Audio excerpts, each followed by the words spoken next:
प्रिय बालक जी, स्वागत है आप सभी के गुरुकुल आश्रम के इस यूट्यूब चैनल पर। और बात करना चाहेंगे बच्चे जी आप अब हम लोग से लेक्चर नंबर 2 का। और ये लेक्चर नंबर 2 नहीं, इसको हम बोलेंगे वन शॉट लेक्चर। इसके पहले वाले को आप समझ सकते हैं कि क्लास 9th में अपने केमिस्ट्री के कुछ बेसिक टर्म आप भूल चुके थे। और बच्चे हैं मतलब पढ़ते पढ़ते हम लोग कुछ कुछ बातें भूल जाते हैं, तो आपको याद कराने के लिए भैया सर ने, आपके भैया ने मेहनत किया, आपको दोबारा से वो चीज़ों को मैंने रिवर्स याद करा दिया, आपका रिवीजन करा दिया। अब आपका ड्यूटी बनता है कि आप लोग यहाँ से किस तरह से रिवीजन करते हैं, किस तरह से मेहनत कीजिएगा। केमिस्ट्री में दिक्कत नहीं आने देंगे सर, बाकी विषय में दिक्कत तो किसी विषय में नहीं आएगा आपको। थोड़ा केमिस्ट्री इसलिए ज़रूरी था बेसिक लेक्चर, ताकि क्लास 9 से बहुत रिलेशन रखता है। आपको केमिकल फार्मूला बनाना, एटम, पोलियोटम, उसके चार्ज, वैलेंसी सब निकालने आपको आने चाहिए, तभी क्लास 10th वाले टॉपिक को आप समझ सकते हैं या उसमें आगे बढ़ सकते हैं। तो हमने क्या पढ़ा था, एक बार थोड़ा सा मैं जल्दी से रिवाइज कर दूंगा। ज़्यादातर आपका मेरे हिसाब से इंपॉर्टेंट टॉपिक था उसमें का आपको केमिकल फार्मूला बनाना, जो मैंने आपको यहाँ पर सिखाया था। और सबसे बड़ी बात इसमें का ये वैलेंस, इसके आप चार्ज को आप याद रखें। मैंने बोला था इनके आप चार्ज को आप बहुत याद रखेंगे। जैसे अपने पास यहाँ पर सिल्वर है, ठीक है सर, सिल्वर के अभी प्लस एक होता है, कपर में 2 होता है। कपर में आप एक वैलेंसी भी शो करता है और कपर 2 वैलेंसी भी शो करता है। तो इसको जैसे एक होगा तो क्यूपरस बोलेंगे और 2 होगा तो क्यूपरिक बोलेंगे, बस इतना ही अंतर है इसमें, ठीक है। इनको आप याद रखे थे। इस पर आधारित अपने बहुत सारे क्वेश्चन को लगाया, सारे अपने फार्मूले बनाया। आज बच्चे ने ऑफलाइन में भी किया। हम बात कर रहे थे क्लास 10th में, चैप्टर का नाम था रासायनिक अभिक्रिया। तो ऐसी प्रक्रिया जिसमें कोई नए पदार्थ नए गुणधर्म के साथ बनते हैं, रासायनिक अभिक्रिया कहलाती है। और सर क्या हमने पढ़ा था इसमें कि सर इसके लक्षण क्या होंगे, कैसे पहचाने केमिकल रिएक्शन हुआ होगा। तो इसके लिए हम बच्चे समझते कुछ इसमें कुछ इसके मतलब लक्षण है, कुछ इसके कैरेक्टर है, कुछ इसके मतलब अभिलक्षण है। क्या क्या अभिलक्षण है? अवस्था में चेंज, उसके चेंज ऑफ स्टेट, उसके अवस्था में परिवर्तन आ जाएगा, चेंज इन कलर, उसके रंग बदल सकते हैं, गैस का उत्सर्जन हो सकता है, उसमें तापमान में परिवर्तन हो सकता है, अवक्षेप बन जाएगा। ये सारे सारे इंडिकेट करते हैं कि कहीं ना कहीं केमिकल रिएक्शन यहाँ पर, केमिकल रिएक्शन यहाँ पर हुआ है। हो गया। तो लेक्चर 2 आपको मैंने यहाँ पर छोड़ा था, याद होगा आपको? जी सर, बिल्कुल याद होगा। चलिए सर, अब बात करो सर जी, थोड़ा इसका कुछ मैंने बोला था वो मैं कुछ इसमें जीएफ दिखाऊंगा। तो मैं थोड़ा आज मैं वीडियो जल्दी ख़त्म करना चाहता हूँ, ताकि आपको सिलेबस टाइम पे ख़त्म किया जाए, ताकि आपको भी टाइम लगता है बच्चे जी। ये लेक्चर हो सकता है मेरे लिए वन शॉट हो, आपको इसको हो सकता है वॉच करने में, इसके नोट्स बनाने में आपको बहुत समय इसमें लग सकते हैं, 2-3 दिन लग सकते हैं आराम से, क्योंकि आपको बाकी विषय भी तो पढ़ने हैं। आपके पास हिंदी है, संस्कृत पढ़ने हैं, आपको पढ़ने को बहुत कुछ है प्यारे जी। तो इसमें थोड़ा मुझे भी ध्यान रखना पड़ता है। तो कि मैं बताऊँ, कभी आप डीपली लेक्चर देखना चाहते हैं तो आप मेरे पुराने वाले लेक्चर्स में जाइएगा, जिसे इसी प्लेलिस्ट में डाल रहा हूँ इस वीडियो को, ये नीचे दिख रहा है, इसके ऊपर बहुत सारे वीडियो दिख रहे होंगे, आप जाके वहाँ भी लेक्चर देखिए, बहुत सफिशिएंट पढ़ाया गया है। इस साल मैं थोड़ा क्वेश्चन का आंसर ज़्यादा मैं करने वाला हूँ। पिछले बार चैप्टर का कुछ क्वेश्चन आंसर थोड़ा कम कराया गया था, इस बार चैप्टर पूरे पिछले साल पढ़ाया गया था, पूरे साल इस बार भी पढ़ाए जाएंगे। इस बार थोड़ा आपको एक्स्ट्रा में कुछ कॉन्सेप्ट ज़्यादा पढ़ा दिए जाएंगे, ठीक है सर। अवक्षेप बन गया, इसमें पीला अवक्षेप बनता है, याद रखिएगा। अगर आप सोडियम आयोडाइड में और लेड नाइट्रेट में दोनों को मिलाएंगे तो इसमें एक पीला अवक्षेप बनता है, पीला, ठीक है। तो यहाँ पीला अवक्षेप याद रखिएगा, बहुत ये इंपॉर्टेंट है। लेड आयोडाइड का कलर कैसा होता है, पूछा जाए कि लेड आयोडाइड का कलर कैसा होता है, तो याद रखिएगा पीला अवक्षेप होता है। ये क्वेश्चन एमसीक्यू में आपसे पूछ लिए जाते हैं। सर हम यहीं से आपको पढ़ने थे, और सर क्या हम बताए थे। अब चलिए इनको डिटेल में पढ़ते हैं, इनको डिटेल में पढ़ना था सबको, तो ये डिटेल में हो गया, ठीक है सर। चेंज स्टेट बिल्कुल बदल जाता था सर, हाँ बदलेगा। और अवक्षेप बन रहा है, बिल्कुल अवक्षेप बन रहा है, पर आपको जीएफ में दिखाया है, पिछले लेक्चर में जरूर देखिएगा, ठीक है सर। अब गैस का उत्सर्जन, गैस भी बनते हैं, बिल्कुल सर। जैसे आप जस्ते को और सल्फ्यूरिक अम्ल में अभिक्रिया कराएंगे तो आपको देखो इसमें क्या होगा, यहाँ पर होगा डिस्प्लेसमेंट रिएक्शन। सर डिस्प्लेसमेंट क्या होता है, जस्ट हम थोड़ा आगे पढ़ेंगे। तो क्या करेगा, जस्ता इससे अधिक अभिक्रियाशील है, हाइड्रोजन को डिस्प्लेस कर देगा और ZnSO4 बना लेगा, जिंक सल्फेट बना लेगा और हाइड्रोजन गैस निकाल दिया। तो यहाँ पर किसका, देखो ये एरो ऊपर दिखा रहा है, इसका मतलब देखो यहाँ पर मैंने ये निशान नीचे लगाया हूँ, इसका मतलब तो ये अवक्षेप है। अवक्षेप का निशान नीचे बनता है, जैसे आपने गिलास में कुछ भरा, कुछ पेंदी में जम गया, जम गया मतलब गोंद, अवक्षेप, गंदा चीज़, वही अवक्षेप नीचे चला जाता है, प्रिसिपिटेट। लेकिन ये ऊपर साइन है तो इसका मतलब ये गैस निकल रहा है उसमें से। क्लियर है सर जी? बिल्कुल। और क्या सर, चेंज इन टेम्परेचर, हाँ तापमान में तो बिल्कुल आप घर पे ही कर सकते हो। चूना लाइएगा, जल डालिएगा, देखना कुछ देर बाद उसका थोड़ा सा नीचे वाला पार्ट्स थोड़े से आपको गर्म महसूस हो जाएंगे, यानी उसमें कहीं ना कहीं हीट रिलीज हो रहा है। तो ये क्या इंडिकेट कर रहा है, ये भी इंडिकेट कर रहा है कि कहीं ना कहीं केमिकल रिएक्शन हो रहा है या हुआ है।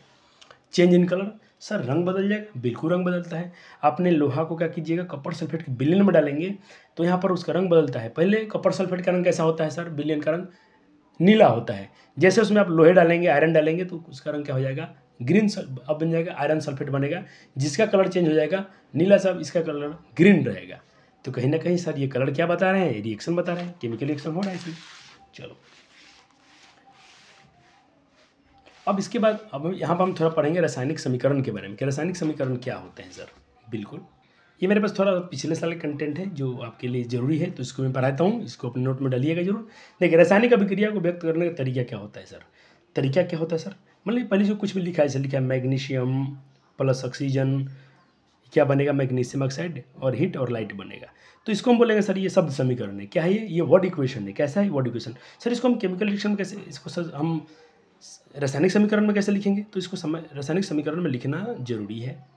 तब बस इसका हम सिंबल डाल देंगे ऊपर या इसकी केमिकल फार्मूला लिख देंगे। जैसे रिएक्टेंट्स में क्या क्या था, इसमें रिएक्टेंट थे ये मैग्नीशियम और ऑक्सीजन, ठीक है सर।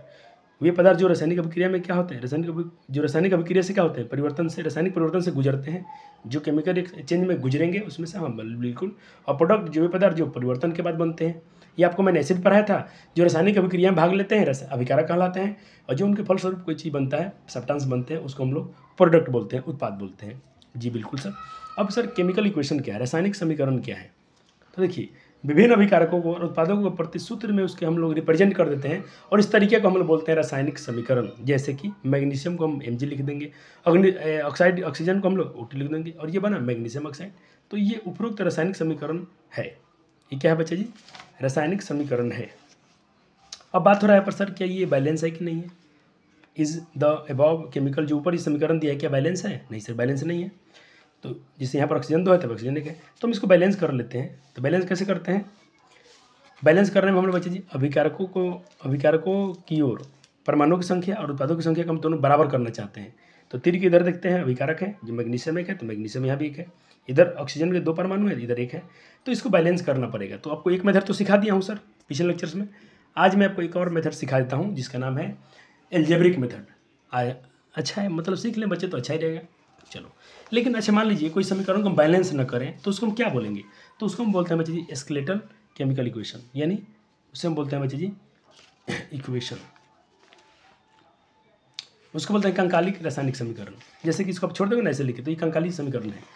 वह समीकरण जो बिना किसी समीकरण को बिना संतुलित लिख दिया जाए उसे हम बोलते हैं कंकाली समीकरण, ठीक है sir, skeletal chemical equation, EQTION, ठीक है सर।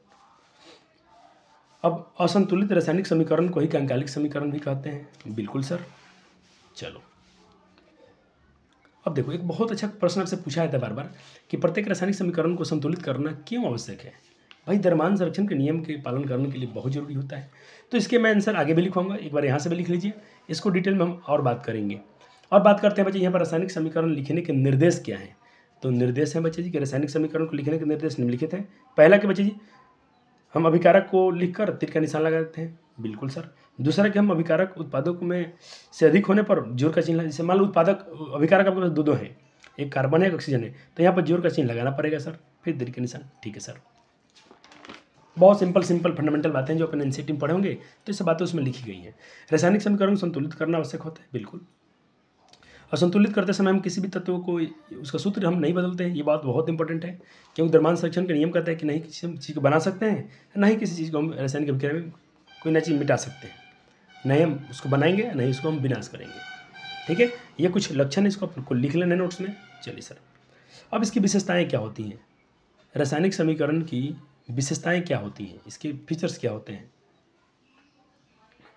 तो इसको आप एक बार नोट कर लीजिए। इसके ये फीचर्स लिखवा दिए गए आपको, ये मैं पिछले कंटेंट से यही आपको कराने वाला था। चलो अब मैं पिछले ही कंटेंट से आपको अब क्या है, चलो अब देखो रासायनिक समीकरण की विधि को व्यक्त संतुलित करने के लिए तो था हिट एंड ट्रायल मेथड, जो आपको मैं पढ़ा दिया हूँ। एक और विधियाँ सिखाऊंगा आपको जिसको हम बोलते हैं एल्जेब्रिक मेथड।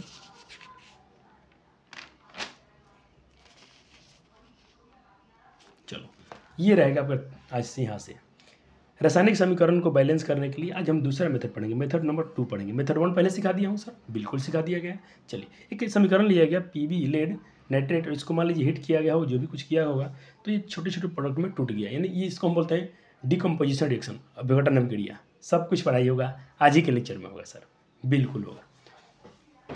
तो चलो सर, इसको मान लीजिए बैलेंस करना है, तो सर तरीका क्या है, सिंपल बच्चा जी, एक बार में समझ में आ जाएगा। एक बार में समझ आएगा, वीडियो लाइक जरूर कर देना और इसको अपने दोस्तों के पास, अपने जी भी आपके रिलेशन में जहाँ कहीं भी आपकी पहुँच है, एक बार जरूर उनको भी शेयर कर दीजिएगा, ताकि एक बार लेक्चर देखें भाई बहन, आपके पसंद आएगा तो जरूर वॉच करेंगे, नहीं तो आपका ड्यूटी बनता है सिर्फ एक बार उनको शेयर कर देना। चलिए सर, इसमें कितने एलिमेंट है सबको लिख लीजिए। एक तो मेरे पास लेड है तो लेड लिख दिया गया।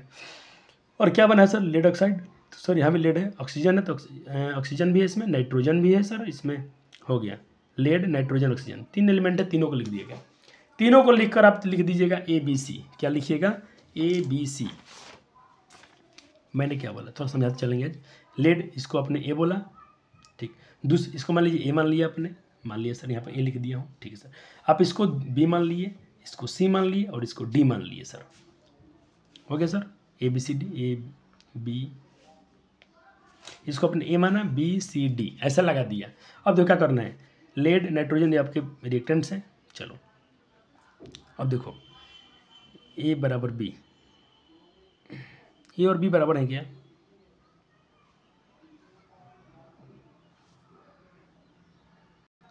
चलिए बच्चा जी इसमें देखिए एक बार सीख लीजिए, ऐसे इसका जरूरत नहीं, परीक्षा में आप इस विधि से नहीं बनाएंगे। ये क्या होगा, कभी आपको फ्यूचर में काम आएगा। लेकिन आपको जो विधि सिखाया हूँ बहुत अच्छा है, हिट एंड ट्रायल मेथड बहुत मस्त है, जल्दी बनता है, आसान होता है, ईजी है। ये भी थोड़ा आसान है लेकिन थोड़ा ये मैथमेटिक्स है तो बिल्कुल मैथमेटिक्स से रहेगा। इसका नाम है एल्जेब्रिक मेथड, ठीक है, इसका नाम है एल्जेब्रिक मेथड। चलो इसको अपने A माना, इधर इधर क्या है, इसको BCD सब में कोफिशिएंट में लगा दिया। तो चलो A में क्या था आपका, लेड है, लेड है सर, तो यहाँ भी लेड है, यहाँ भी लेड है सर, तीर के उस पार भी, तो इसमें भी लेड है तो इसको B लिखोगे सर, यानी A और B में लेड है। इसको समीकरण 1 बोल दिया अपने। चलो नाइट्रोजन को, नाइट्रोजन में अपने क्या बोला सर, नाइट्रोजन भी किस साइड में है, A में है। कितने नाइट्रोजन है सर, 2, तो लिखा देखिए नाइट्रोजन 2 है, यहाँ पर 2 है ना सर, 2 नाइट्रोजन है किधर, A साइड में है, तो लिख दिया अपने 2A। हाँ सर क्लियर। अब देखो इधर नाइट्रोजन कहाँ है सर, यहाँ पर है, C में है, C में है। कितने नाइट्रोजन है, यहाँ भी तो 1 नाइट्रोजन है तो A को C लिखना है, और 2 नाइट्रोजन है तो यहाँ पर 2 C लिखते हैं, लेकिन तो 2A बराबर C, समीकरण 2। अब ऑक्सीजन में आइए, ऑक्सीजन यहाँ कितना है सर, A में ऑक्सीजन कितना है, 3 × 6 तो 6A। इस साइड में ऑक्सीजन देखिए, B के पास 1 ऑक्सीजन है तो सिर्फ B, यहाँ भी ऑक्सीजन 2 है तो, लेकिन C में है तो 2 C, यहाँ भी ऑक्सीजन है सर D में, लेकिन कितने हैं 2, तो 2D। समीकरण 1 2 3 तैयार हो गया सर। अब क्या करना है, हमेशा A का मान 1 रखिएगा, हमेशा A का मान 1 ले लीजिएगा और समीकरण 1 में रख दीजिए। समीकरण 1 यहाँ पर है, यहाँ A का मान 1 रखेंगे तो 1, यहाँ से आप रखेंगे 1, तो B का मान 1 आ गया, तो B का मान क्या आ गया, 1 आ गया सर। जैसे देखो मैं एक बात समझा रहा हूँ रफ में, आपका समीकरण 1 क्या था, A बराबर B। आप A का मान 1 ले लिए अपने मन से, तो B का मान क्या बचेगा 1, यानी जैसे आपने A का मान अपने मन से माना तो B का मान खुद से मिल गया, 1 मिल गया, तो A का मान भी कर रहा है, B का मान भी कर रहा है। अब समीकरण 2 में देखो अब कहाँ रखना है, अब इसको कहाँ रखें सर, जहाँ सुविधा लगी। अब समीकरण 2 में देखो A का मान पता है, रख दो तो C का मान निकल जाएगा, तो समीकरण 2 में A का मान रख दीजिए, तो जैसे यहाँ 1 रखोगे तो 2 एकम 2, तो C का मान 2 आ गया सर, C का मान 2 आ गया, बहुत अच्छे। अब क्या करना है सर, क्या करना है, बहुत आसान है, बहुत आसान है। चलो अब देखो समीकरण, अब आपको देखो A का मान पता होगा, B का मान पता होगा, C का मान, अब D का मान निकालना है, तो समीकरण 3 में ABC का मान रख दीजिए। समीकरण 3 क्या है, 6 बराबर इतना इतना, A का मान रख दिया, B का मान रख दिया, C का मान रख दिया, D का मान ऑटोमेटिक निकल जाए, 4 1 5 घट जाएगा उधर जाके तो 1। अब D का मान आएगा 1/2। लेकिन एक नोट है सर, एक नोट है कि हमेशा भिन्न हटा देना है, भिन्न बट्टा में है, इसको सर कैसे हटाएंगे, तो भिन्न में 2 है तो पूरे समीकरण में 2 से गुना कीजिए, पूरा समीकरण में, तो A में 2 से गुना होगा, B में भी 2 से गुना होगा, C में भी गुना होगा, और D का मान आया है जितना, इसमें 2 से गुना होता है, ये तो कट जाएंगे। तो क्या बच गया सर फाइनली, A का मान 2, B के मान 2, C के मान 4 और D के मान 1 बचा है कि नहीं सर। अब यही मान रख दीजिए, आपने A इसको माना था तो यहाँ क्या रखना था, 2 आया है तो 2PB2। एक बार दिखाएं फिर आपको, क्या ये मस्त विधि है बच्चे, मज़ा आता है बनाने में।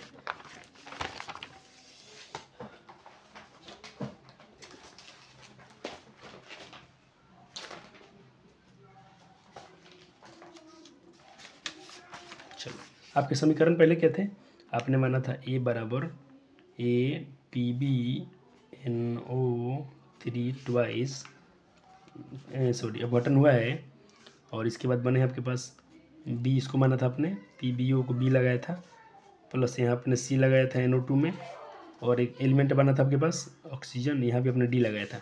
अब सबका मान रखिए, यहाँ रखे अपने 2, तो 2PBNO3 ट्वाइस, यहाँ B का मान क्या आ गया था सर, बी के मान आपके सवाल में आ गए थे 2, तो 2 PbO। सी के मान क्या आ गया था सर जी? 4 आया था, तो 4 NO2। सर डी के मान क्या आ गया था? 1। तो 1 तो लिखते नहीं है, सिर्फ O2। देखो बैलेंस समीकरण है, चेक कर लीजिएगा।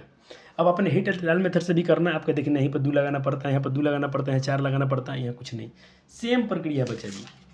लेकिन ये थोड़ा आसान, ये भी अच्छा लगता है बच्चा जी। एक बार आप इसको समझ गए ना, मज़ा आता है। एक बार इसको आप समझ गए तो ये भी मेथड आपको अच्छे लगते हैं। चलो तो देखो जो भी आया ABCD का मान है, इसको यहाँ पर रख दिया हूँ। चलो लेकिन मान लो इस मेथड से बनाना चाहते हैं, दूसरे मेथड से, लेकिन समीकरण जटिल हो तो क्या करना है? जिससे कि तो पहले देखें ABCD लिखना, कहते गुना में ABCD लिखना चाहिए स्टेप। ये सब स्टेप है सर, 1 2 3 4।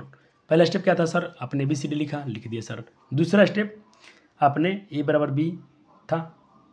दूसरा स्टेप में कि PB जो था लेड A और B के बराबर था। नाइट्रोजन था 2A C के बराबर था। तीसरा ऑप्शन में क्या किया आपने? सबका समीकरण लिखा, आपने सबका समीकरण लिख दिया। तीसरा स्टेप आपने क्या किया था सर? A का मान 1 लिया था सर, जो बनाया है उसका तरीका सिखा रहा हूँ। फिर आपने जो भी मान आया उसका मान रखते गए। चौथा स्टेप में भिन्न को हटा दिया आपने। एक भिन्न आ गया था ना डी के मान भट्टा में, इसी को हटाना था। और भट्टा में नहीं था तो वही आंसर होता, लेकिन अगर फ्रैक्शन में नहीं छोड़ना है। यही 4 स्टेप में आपके सवाल बन गए सर जी, बन गए। और इनको बॉक्स में कर देना था, ये बॉक्स में रहेगा, बॉक्स में रहेगा, बॉक्स में रहेगा। और कोफिशिएंट बाहर लगाना है। देखो यहाँ बाहर है, बाहर है, बाहर है, बाहर है। सर क्या मैं आपको सवाल दूँ तो बना पाओगे? बिल्कुल सर, हम बना लेंगे, बहादुर है। चलिए यहाँ पर लिख भी दिया हूँ कि अलजेब्रिक मेथड से इस समीकरण को सॉल्व कीजिए। यहाँ पर टिक मार दिया गया है, लेकिन आप खुद से सॉल्व कीजिए। और देखिए यहाँ पर ABCD का जो मान आता है टिक मारिए। दीदी ने यहाँ टिक मार गलती किया था, मैंने सिर्फ आंसर लिखने के लिए उन लोगों को बोला था। तो बना के देखिएगा। ऐसे में यहाँ पर सॉल्व किया, पहले बना लीजिए। तो मेरे बच्चे ऑफलाइन के बच्चे बनाएंगे, बहुत अच्छे हैं, बनाएंगे। मेरे ऑनलाइन के छात्र बहुत प्यारे प्यारे बालक हैं। आप भी जरूर बनाइएगा, इतना आपसे मैं उम्मीद रखता हूँ। चलो एक बार मिला लेते हैं प्यारे बालक जी, क्या आपने बनाया। यही समीकरण था आपका। देखो कार्बन, हाइड्रोजन, ऑक्सीजन 3 एलिमेंट थे। यहाँ पर कार्बन कितना था? 4, तो 4। इधर भी कार्बन था सर, सी के पास बिल्कुल था, एगो था तो सिर्फ सी लिख दिया, यानी 4A बराबर सी हो गया समीकरण में। हाइड्रोजन था 10, तो 10A में था ना। इधर भी हाइड्रोजन था क्या? हाँ, डी में था, लेकिन 2 था तो 2D। बहुत सिंपल सर। ऑक्सीजन देखो यहाँ पर बी में था तो 2, तो 2B। यहाँ भी ऑक्सीजन था, सी में था 2C। डी में ऑक्सीजन था, बिल्कुल एगो था तो सिर्फ डी। हो गया सर, सिंपल। अब इनके एक मान एक लीजिए, समीकरण एक में रखिए, फिर मान निकाल दीजिए, लास्ट में देखिए यहाँ पर बट्टा आ गया 2 हटाने के लिए सब में 2 से गुना कीजिए। फ्रैक्शन रिमूव करने के लिए, रिमूव हटाने के लिए, बस सिंपल। ये तो 2 से कट जाएंगे। अब रख दीजिए A 13 8C, जो आया आंसर वही आपका आंसर हो जाएगा। तो उन सबको बॉक्स में भरना था। इस प्रकार से बच्चे आपके पास बहुत सारे क्वेश्चन मैं दे रहा हूँ, इसको आप जरूर ट्राई कर लीजिएगा। आपको दोनों मेथड आ जाना चाहिए। मेरे बच्चे अच्छे हैं तो आप बना ही लेंगे। यहाँ AL लिखा हुआ है, एल्युमिनियम है AL। इन लोग को पता नहीं कर्विस क्यों चलता है हर चीज़ में, ये पता नहीं क्या लक्षण है इन लोगों का। ये इतना एलिमेंट का नाम ऐसे लिखा जाता है बच्चे, ऐसा लिखना चाहिए। दीदी लोग लिखिए, माफ़ कीजिएगा, हमें क्या कीजिए दीदी लोग के सर ने सबके लिए कुछ ना कुछ किया, तब दीदी लोग से मैं भी कुछ ना कुछ कहता हूँ कि चलिए आप बोलिए कोचिंग के लिए कुछ सहयोग कीजिए। आने वाला फ्यूचर में जो भी कोचिंग ग्रोथ करेगा, जो भी इनसे इनकम होंगे, बहुत सारा परिवार चलेगा इससे।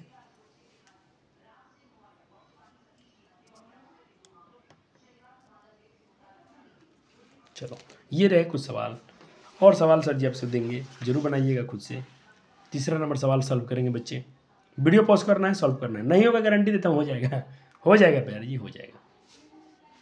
चौथे सवाल को भी सॉल्व कीजिएगा। चलो 5वें सवाल को भी सॉल्व कीजिएगा।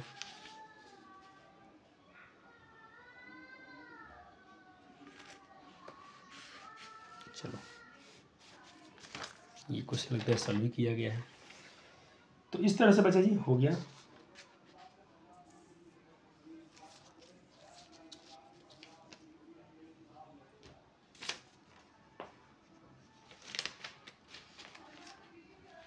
और ये कुछ हम बच्चे कहेंगे टर्म आपको लिखा रहेगा, इसको भी नोट कर लीजिए अपने नोट में। फिजिकल स्टेट की भौतिक अवस्था के लिए हम कहीं एस लिखा हूँ तो सॉलिड, एल लिखा हूँ तो लिक्विड, जी लिखा हूँ तो गैस, और ये गैस के लिए हम तीर भी लगा सकते थे, बताया था आपसे। AQ के लिए जलीय विलयन, PPT कहीं लिखा है तो समझ लीजिए कि अवक्षेप है, परिक्षेप या अवक्षेप है, या कहीं तीर का निशान है तो भी है। सांद्र अम्ल के लिए बच्चे हम लगाएंगे CONC लिखे तो सांद्र अम्ल समझिएगा, और DIUL लिखा हूँ तो डाइल्यूट एसिड समझ लीजिएगा, यानी तनु अम्ल के लिए हम ये सब वर्ड, ये शॉर्ट नेम हम यूज करेंगे। हो गया सर। चलिए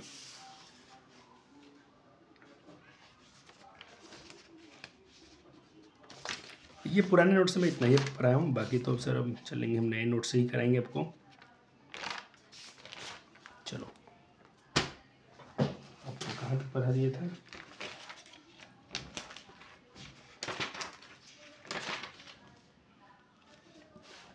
चलो अब बात करते थे सर वही अनबैलेंस समीकरण को। तो बिल्कुल, क्या मैंने आपको बैलेंसिंग सिखाया था क्या यहाँ पर? शायद नहीं सिखाया था ना, बैलेंसिंग सिखाना था। मैं गलती से वीडियो में बोल रहा हूँ कब से कि बैलेंसिंग सिखा दिया हूँ, बैलेंसिंग सिखा दी हूँ। बच्चा जी ऐसा भूल हो गया मुझसे कि मतलब ऑफलाइन में सिखाया हूँ तो ऑनलाइन याद आ रहा था। चलो कोई बात नहीं, एक विधि आपने सीख लिया बैलेंसिंग का और एक दूसरा मेथड सीखिए, कोई बात नहीं। वो मुझे क्या याद आ रहा था, जो बच्चे मेरे ऑफलाइन पढ़े थे ना उनको सिखा दिया हूँ बोर्ड पे, तो मुझे याद आ रहा है कि मैं आपको भी सिखा दिया हूँ। कितना मिल गया हूँ आप लोग से, मतलब ऑनलाइन में और ऑफलाइन में बिल्कुल भेदभाव समझता ही नहीं हूँ। मैं समझता हूँ सेम कंटेंट पढ़ाता हूँ तो सेम पढ़ा दिया होगा, कोई बात नहीं बच्चा जी, कोई बात नहीं। चलिए अनबैलेंस को हम बैलेंस करेंगे सर। इसमें विकारक और ऋण दोनों को भाई हम उसके परमाणु, ये परमाणु की संख्या असमान होती है। जैसे यहाँ देखो ये असमान है, यहाँ पर हाइड्रोजन कितने हैं नंबर देखो, नंबर ऑफ हाइड्रोजन 2, कितने हैं 2, नंबर ऑफ ऑक्सीजन कितने हैं सर 2, लेकिन प्रोडक्ट में क्या था 2 था तो बराबर था रिच में, लेकिन ऑक्सीजन के परमाणु बराबर नहीं थे तो इसको हम बोलते हैं भाई ये इक्वेशन बराबर नहीं था, इसको हम बोलते हैं असंतुलित समीकरण हो गया। लेकिन सर अभी क्या है, द्रव्यमान संरक्षण के नियम के अनुसार हम जानते हैं कि रासायनिक अभिक्रिया में जो भी द्रव्यमान न तो बन सकता है नहीं मिटा सकते हैं, तो हमको क्या करना होगा, हमको टोटल मास ऑफ रिएक्टेंट और टोटल मास ऑफ प्रोडक्ट बराबर होने चाहिए। इसके लिए हमको समीकरण को बैलेंस करना बहुत जरूरी है। तो एक मेथड आपको भी सिखाया थोड़ी देर पहले, ये दूसरा मेथड भी सीख लीजिए जिसको हम बोलते हैं हीट एंड ट्रायल मेथड, बहुत फेमस है और बहुत अच्छा है ये। पिछला आपने सीख लिया, बहुत अच्छा किया आपने, बहुत ही अच्छा किया। चलिए बैलेंस केमिकल इक्वेशन क्या होता है, किसी भी समीकरण में दोनों, आपसे कोई पूछे संतुलित रासायनिक समीकरण क्या है, आपसे क्वेश्चन पूछा जाए संतुलित रासायनिक समीकरण क्या है, संतुलित रासायनिक समीकरण क्या है, तो बताइए कि भाई किसी भी समीकरण के दोनों ओर यानी एक तरफ इधर और एक तरफ इधर, तीर के निशान के इधर तीर के निशान के उधर, दोनों तरफ जो एटम होंगे बराबर होने चाहिए तो उसे बोलते हैं कि संतुलित समीकरण है। नहीं होगा तो बोलेंगे कि नहीं है। यहाँ देखो हाइड्रोजन की संख्या तो बराबर है लेकिन ऑक्सीजन की संख्या बराबर नहीं था, इसीलिए हम क्या बोलेंगे अनबैलेंस इक्वेशन है। तो इसको हम बैलेंस करेंगे सर, कैसे करेंगे, चलो देखो मैंने बैलेंस करने के लिए क्या किया, इधर मान लीजिए पहले हम मेटल को बैलेंस करते हैं तो मेटल इसमें है नहीं तो हाइड्रोजन इधर कितना थे 2, इधर मेरे पास हाइड्रोजन कितना था 2 बराबर था। ऑक्सीजन को बैलेंस करना था, इधर ऑक्सीजन था 1 इधर था 2, तो हमने इधर 2 से गुना किया, 2 से तो 2 तो ऑक्सीजन हो गया मेरा, जैसे 2 से गुना किया तो जिस करें तो 2 हो जाएगा, लेकिन हाइड्रोजन तो 4 हो गया, इधर हाइड्रोजन कितना 2, तो यहाँ भी 2 से गुना कर दिए, हो गया बैलेंस, हो गया बैलेंस। इसी को हम यहाँ लिख दिए, हमने गुना किया था ना, यहाँ पर यहाँ 1 था पहले से तो हम 2 से गुना किए तो 2 हो गया था, और इधर पहले से 2 था तो 2 से गुना हो गया 4 हो गया था सर, बिल्कुल। इधर भी हमने 2 से गुना किया था, पहले 2 था तो 2 से गुना किया तो इधर भी 4 हो गया, और इधर पहले था 2 तो हमको 2 तो था ही, चाहिए था, इधर 2 था ही। इस तरह से हम बैलेंस कर लेते हैं। एक प्रश्न है आपसे कि sir what is kind of change in the explanation of firework. आतिशबाजी, मतलब कहीं पर आतिशबाजी हो रही है, वहाँ पर जो विस्फोट होता है वो कैसा परिवर्तन है, फिजिकल है कि केमिकल है। तो बच्चे जानते हैं कि सर ये केमिकल चेंज है, क्योंकि एक बार जो कि जल जाएगा तो उसको तो वापस नहीं ला सकते हैं, तो ये क्या हो जाएगा बच्चे, ये केमिकल चेंज होगा। अगला सवाल है बच्चे जी आपके लिए कि निम्नलिखित में कौन सा रासायनिक परिवर्तन प्रतिनिधित्व नहीं करता है, कौन इसमें से केमिकल चेंज को रिप्रेजेंट नहीं करता है सर, कौन है देखो तो, पत्ता का जलना ये तो है, अंगूर का किण्वन बिल्कुल है, ताजे कटे केले का भूरा हो जाना, पानी का जमना। सर पानी का जमना केमिकल चेंज नहीं है तो फिजिकल चेंज है, फिर से हम बर्फ़ से पानी बना सकते हैं सर, बहुत अच्छे, इसका मतलब तुम लोग पकड़ लिया अब आपने। निम्नलिखित में कौन सा भौतिक परिवर्तन है, बताओ तो इसमें से कौन सा फिजिकल चेंज है, लकड़ी को तोड़ देना, किसी फल का पक जाना, फल पक गया तो उसको तुम वापस तो नहीं ला सकते हो, पतिया खाद बन गया तो खाद से फिर पता नहीं बना सकते हो, ऑप्शन ही सही था। लकड़ी तोड़ देते हो तो भाई वो तो फिर से जुट सकते हैं ना, लेकिन जब मैग्नीशियम को वायु में जलाया जाता है तो यह सफ़ेद पाउडर जैसी एक राख पैदा करता है और जल में घुलने पर एक जलीय विलयन बनाता है। आप जलीय विलयन को कैसे पहचानेंगे, अम्लीय क्षारीय। चलो ये टॉपिक अभी नहीं पढ़ाया हूँ तो इसको ऐसा ही रहने दीजिए, इसको होमवर्क में ही छोड़ दीजिए, इसका जरूरत भी नहीं है अभी, क्योंकि अभी टॉपिक अगर पढ़ाई नहीं गया है। चलो ये क्वेश्चन आ गया आपके, निम्नलिखित में कौन सा एक यौगिक नहीं है? यौगिक नहीं है मतलब इसमें से एलिमेंट कौन है? यौगिक नहीं है यानी एलिमेंट कौन है, तो इसमें एलिमेंट कौन है भाई? सॉल्ट तो यौगिक है, ओजोन, शुगर और सुपर सल्फेट तो भाई कंपाउंड हो जाएगा। ओजोन भाई एक एलिमेंट है O3, ये किसी से एक ही प्रकार के इसमें परमाणु एटम है। ऑक्सीजन द्विपरमाणिक है तो उसे क्या कहेंगे? अगर ऑक्सीजन द्विपरमाणिक तो डायटोमिक, बी ओजोन। सवाल है कि ऑक्सीजन द्विपरमाणिक क्या होता है? डायटोमिक होना चाहिए, और ओजोन क्या होना चाहिए? तो देखो भाई ऑक्सीजन को हम लिखते हैं O2 तो डायटोमिक है, लेकिन ओजोन को हम क्या लिखते हैं O3 तो ये क्या हो जाएगा बच्चे? त्रिपरमाणुक हो जाएगा यानी ट्राई एटोमिक हो जाएगा, ऑप्शन सी हो जाएगा। ओजोन ऑक्सीजन बच्चे जी द्विपरमाणुक होता है, लेकिन O3 जो होता है, ओजोन O2 नहीं होता है, ओजोन O3 होता है, तो तीन परमाणुक है यानी ट्राई एटोमिक। क्या हो जाएगा? Try atomic. The number of valence electrons in sulphide ion S2-।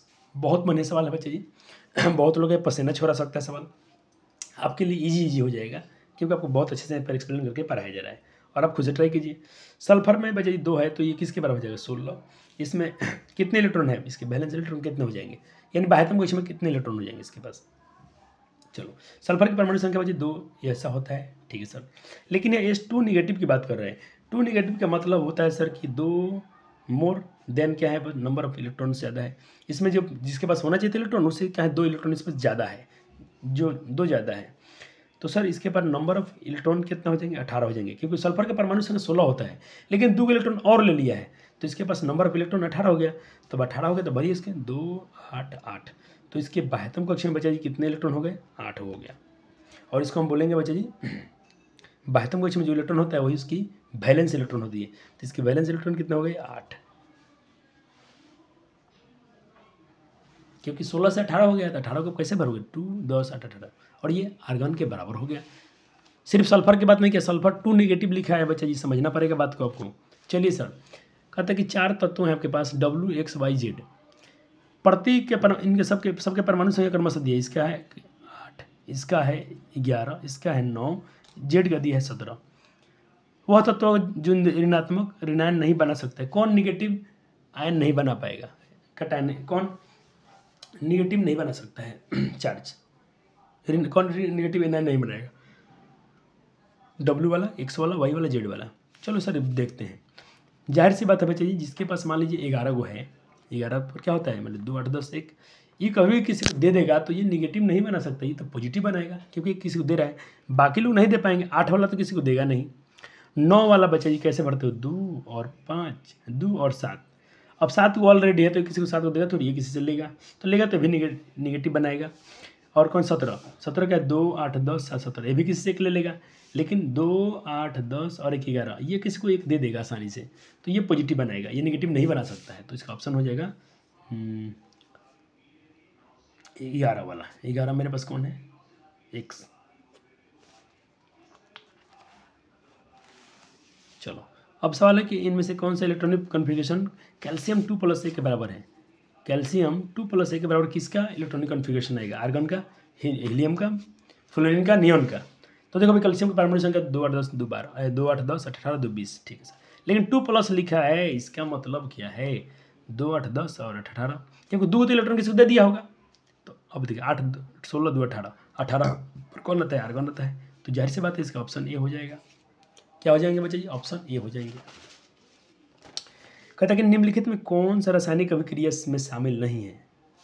हमारे शरीर में भोजन का पच जाना, शोषण की प्रक्रिया, और ऑप्शन है इधर 2 और गर्म होने पर मोमबत्ती का जलना और गर्म होने पर मोमबत्ती का पिघलना, कौन सा बताइए? तो सर ऑप्शन डी बहुत अच्छा है, क्योंकि सर पिघल रहा है, पिघलना तो फिर से जम सकता है। आपको लेड नाइट्रेट का विलयन दिया गया है, पीला अवक्षय प्राप्त करने के लिए आप किसका घोल मिलाएंगे? अभी थोड़ा देर पहले पढ़ाया था कि पीला अवक्षय का पढ़ाया होगा तो उसमें लेड आयोडाइड मिलाएंगे ना, पोटेशियम। देखिए लेड नाइट्रेट में पोटेशियम आयोडाइड मिला रहे थे आप, पोटेशियम आयोडाइड मिला रहे थे आप, ऑप्शन डी हो जाएगा सर। आपकी कंसेप्ट से सवाल है, अभी जस्ट थोड़ी देर पहले आपको पढ़ाया गया था लेक्चर में। दो पदार्थों के बीच रासायनिक अभिक्रिया में नारंगी से हरे रंग परिवर्तन होता है, ये पदार्थ सर्वाधिक होने की क्या संभावना है? तो इसके डी हो जाएगा पोटेशियम डाइक्रोमेट का विलयन और CO2। चलो बच्चे ये कुछ कलर हैं, याद रखिएगा, काम की चीज़ है। बुझा हुआ चूना जिसे हम बोलते हैं कैल्शियम ऑक्साइड, ये बुझा हुआ चूना, नहीं सॉरी बिना बुझा ना, बुझा चूना तो हम कैल्शियम हाइड्रोक्साइड बोलते हैं, ये होता है CaOH2, कैल्शियम हाइड्रोक्साइड को बोलते हैं। रासायनिक अभिक्रिया की विशेषता क्या है? हाइड्रोजन गैस का विकास होता है। बच्चे इसमें तापमान होगा, क्योंकि आप जैसे इसको आप करेंगे तो इसमें तापमान बनता है, इसमें टेम्परेचर आते हैं, क्योंकि बुझा हुआ चूना और जल के बीच, बुझा हुआ चूना बिना बुझा हुआ चूना, इनके बीच आप जल डालेंगे तो इसमें से वही तापमान परिवर्तन होता है, चेंज, इसके तापमान बदल जाते हैं। कहते जब मैग्नीशियम रिबन को बर्न किया जाता है हवा में तो किसका राख प्राप्त होता है? तो मैग्नीशियम ऑक्साइड का होगा। और कैसा था भाई? मैं बोला था सफ़ेद चमकीला, सफ़ेद चमकीला हो, एकदम चमकदार लौ होता है। कहता कि which of the following is not physical change, इसमें से कौन सा भौतिक परिवर्तन नहीं है? Boiling of water give vapour, boiling water जम करते हैं भाई तो वेपर बन गया, तो क्या फिजिकल चेंज नहीं है? मेल्टिंग ऑफ आइस, बर्फ का गलना, ये क्या भौतिक परिवर्तन नहीं है? कहता है डिसोल्यूशन ऑफ सॉल्ट, पानी को बच्चे जी हम लोग पानी में नमक घोल देते हैं, क्या ये भौतिक परिवर्तन नहीं है? कि combustion of liquid FIDE petroleum gas, क्या हम LPG को जलाते हैं तो क्या ये भौतिक परिवर्तन नहीं है? हाँ बिल्कुल ये भौतिक परिवर्तन नहीं है, ये क्या है? रासायनिक परिवर्तन है। बाकी जितने थे ऑप्शन में सब फिजिकल चेंज है। यहाँ पर सवाल है कि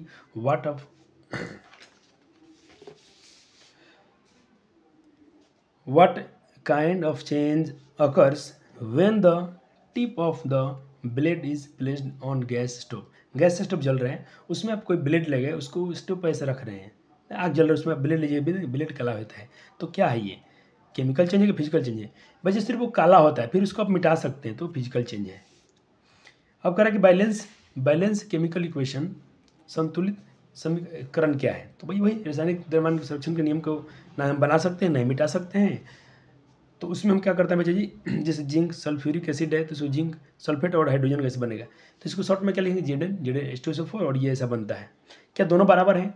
क्या बैलेंस समीकरण है? चेक जस्ता एक, सल्फर एक, ऑक्सीजन 4, हाइड्रोजन 2। बच्चे जी ये ऑलरेडी बैलेंस समीकरण है, ये क्या है? बैलेंस समीकरण है, क्योंकि यहाँ पर रिएक्टेंट और प्रोडक्ट आपस में बराबर है, यहाँ पर रिएक्टेंट और प्रोडक्ट आपस में क्या इक्वल है, तो ये क्या है बच्चे जी? बैलेंस समीकरण है। चलिए हम कुछ और सिखाएं आपको एक मेथड पहले सिखा दिया हूँ और ये दूसरा मेथड सिखा रहा हूँ। जैसे कि यहाँ पर आयरन और H2O, ठीक है सर, अब बन रहा है क्या? ये प्रोडक्ट, ये रिएक्टेंट है, ये प्रोडक्ट बन रहा है। तो क्या मैं आपसे पूछूं कि बच्चे आप इसमें बता दीजिए कि ये बैलेंस समीकरण है कि नहीं है? तो मिलाइए पहले, आयरन 1 आयरन 3 नहीं है सर, ऑलरेडी पहले ही बैलेंस नहीं है, तो पहले लिख लेते हैं ना एक बार। ये रिएक्टेंट आयरन 3 था सर, 3 है, इधर 1 है तो 1 लिख दिया सर। फिर चलो एक बार पहले सिखाता हूँ आपको। आयरन थे 1 तो 1 लिख दिया, हाइड्रोजन थे 2 तो 2 लिख दिया, ऑक्सीजन था 1 तो 1 लिख दिया। प्रोडक्ट में अभी गुना मत देखिएगा, सिर्फ इसको लिखिए। प्रोडक्ट में कितने आयरन थे? 3। ऑक्सीजन कितने थे सर? ऑक्सीजन था आपके पास 4 था ना, हाँ चलो 4 था, 4 यहाँ 4 लिख दिया हम, 4 है। अब हाइड्रोजन कितने थे? 2। हाइड्रोजन कितने थे सर? 2, सॉरी हाइड्रोजन था इसमें से 2 तो लिखे, हाँ 2 ठीक है, मैं ऑक्सीजन देख रहा था। हाइड्रोजन था 2, ऑक्सीजन था 4 ठीक है, लिखा 3 2 4, 3 2 4 लिख दिया। ये अभी ये मत देखो गुना में क्यों किया गया, मैं आपको फ्रेश सिखा रहा हूँ, एक पेज ले रहा हूँ, एक नया पेज, ताकि आपको इसको भी सिखा दिया जाए। नहीं तो बोलोगे सर जी आप पहले से बना दिए, समझ में कम आ रहा है। ये बात आपका बहुत सही हो सकता है मेरे लिए।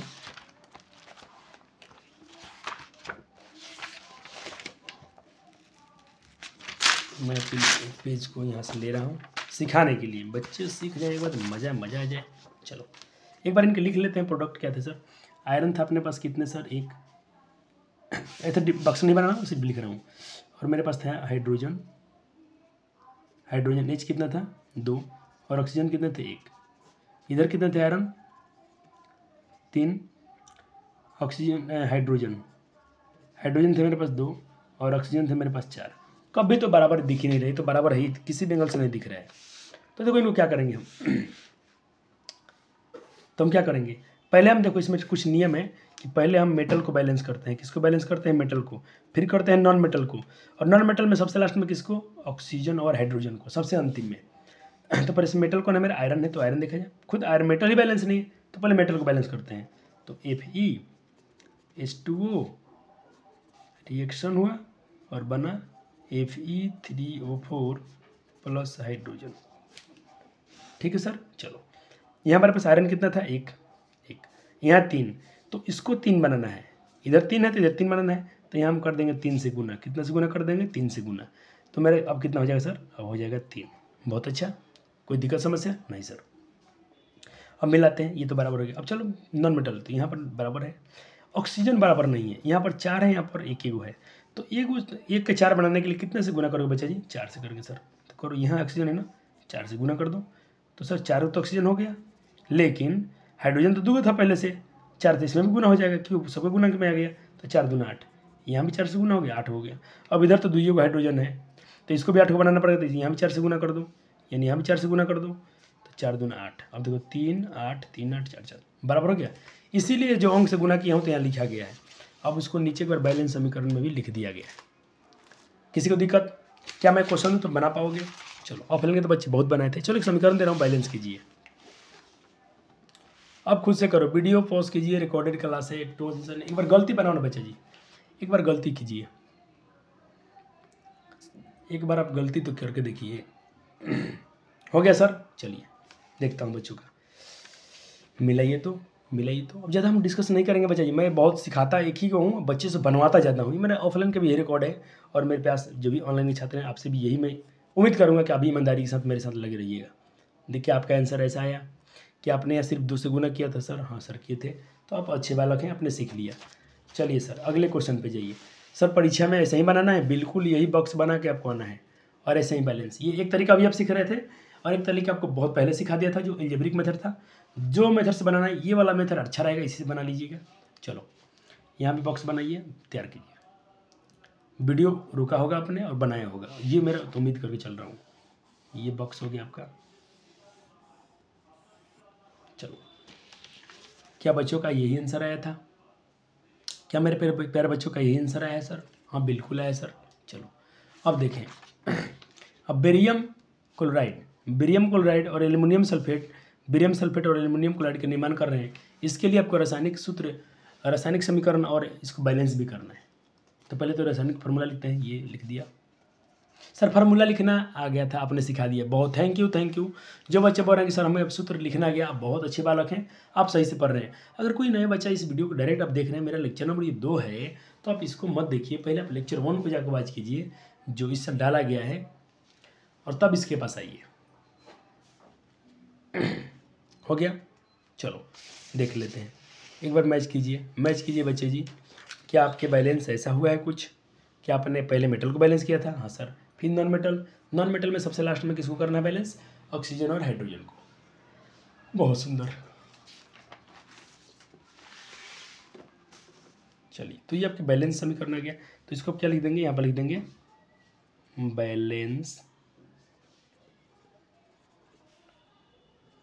बैलेंस्ड केमिकल इक्वेशन, या आप इसको हिंदी में लिखिएगा संतुलित रासायनिक समीकरण। संतुलित रासायनिक समीकरण। क्या बच्चे पढ़ लेंगे इसको? नहीं सर नहीं पढ़ पाएंगे, एक बार साफ लिखिए। ओह सुंदर बच्चे।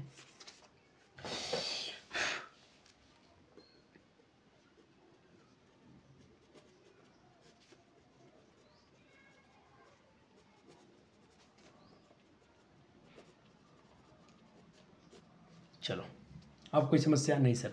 चलो PYQ बनाते हैं। एक क्वेश्चन आपसे पूछा गया था कि जिंक निम्नलिखित अभिकारों के लिए संतुलित रासायनिक समीकरण लिखिए। बहुत बार परीक्षा में पूछे गए हैं सब सवाल। क्या मेरे बच्चे बना लेंगे इसको? बना लेंगे, पेपर में पूछा गया था, बना लीजिएगा। हाँ सर बना के दिखाइए। जल्दी बच्चे बनाइए। चलो सर, जस्ता Zn सल्फ्यूरिक अम्ल H2SO4। ओह सर क्या बैलेंस है? जस्ता एक हाइड्रोजन 2 सल्फर एक ऑक्सीजन 4। ये तो ऑलरेडी बैलेंस था, परीक्षा में आपको माइंड टेस्ट करने के लिए दे दिया। ओहो सर सिर्फ यहाँ तो आपको लिख देना था कि यहाँ पर रिएक्टेंट इक्वल प्रोडक्ट अतः ये समीकरण तो पहले से ही स्वतः बैलेंस है। बेरियम क्लोराइड एक्यू फॉर्म में है, आइकोस वाले सॉल्यूशन में, और सल्फ्यूरिक अम्ल इसके फॉर्म में है। तो बताइए तो क्या ये समीकरण बैलेंस, पहले इसको बैलेंस कीजिए, पहले तो इसका सूत्र लिखना पड़ेगा आपको।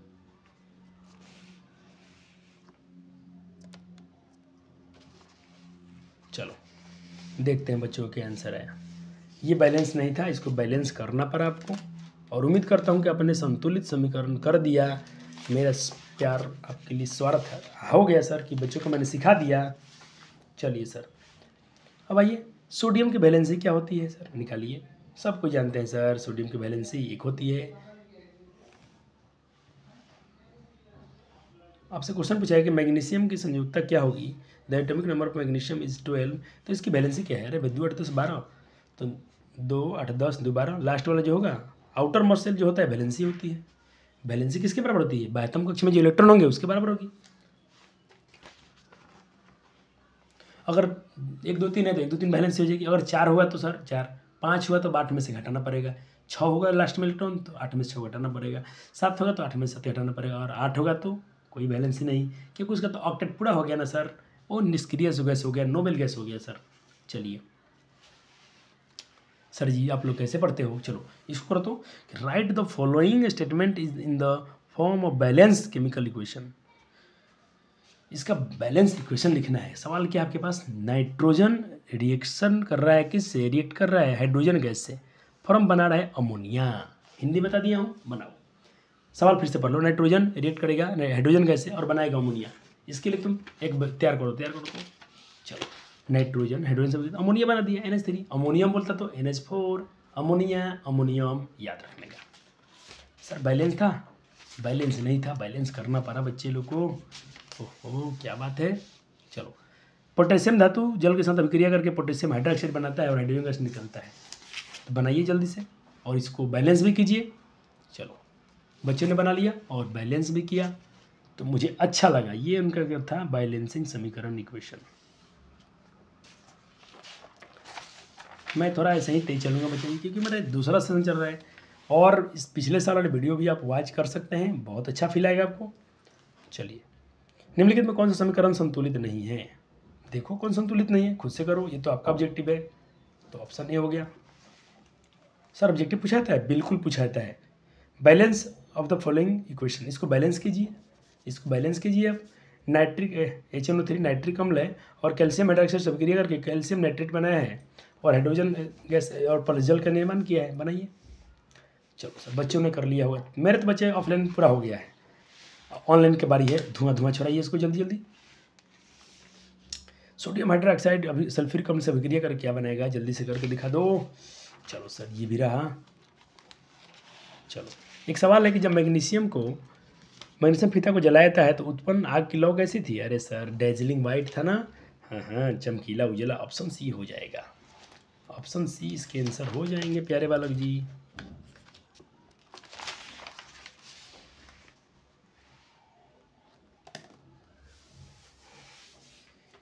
तो पानी पी लिया जाए। चलो, कल जब कहते हैं कली चूना का रासायनिक सूत्र क्या है? What is the chemical formula of quicklime? कली चूना, बताइए जल्दी से, सोचिए सर। ऑप्शन हो जाए, देखिए यहाँ पर कुछ हिंट्स दे दिया हूँ। अब बहुत देखो इसमें बच्चे कन्फ्यूज होते हैं, इसलिए मैं लिख दिया हूँ। देखिए, बिना बुझा हुआ चूना, कली चूना, कैल्शियम हाइड्रोक्साइड, CaO। कौन होता है? CaO। तो इसका आंसर हो जाएगा। लेकिन आपसे कहीं पूछा जाए कि बुझा हुआ चूना, कैल्शियम हाइड्रोक्साइड कौन है? बुझा हुआ चूना या कैल्शियम हाइड्रोक्साइड, तो इसको बोलिएगा, ठीक है। या इसको लाइम स्टोन बोलते हैं, नहीं लाइम स्टोन तो इसको बोलते हैं लाइम स्टोन, तो ये अपना, ठीक है सर, हो गया। चलिए आइए सर, अब रासायनिक समय देखो, आपसे क्वेश्चन एक बहुत इंपॉर्टेंट ऐसा पूछा जाता है, इंपॉर्टेंट सवाल पूछा जाता है।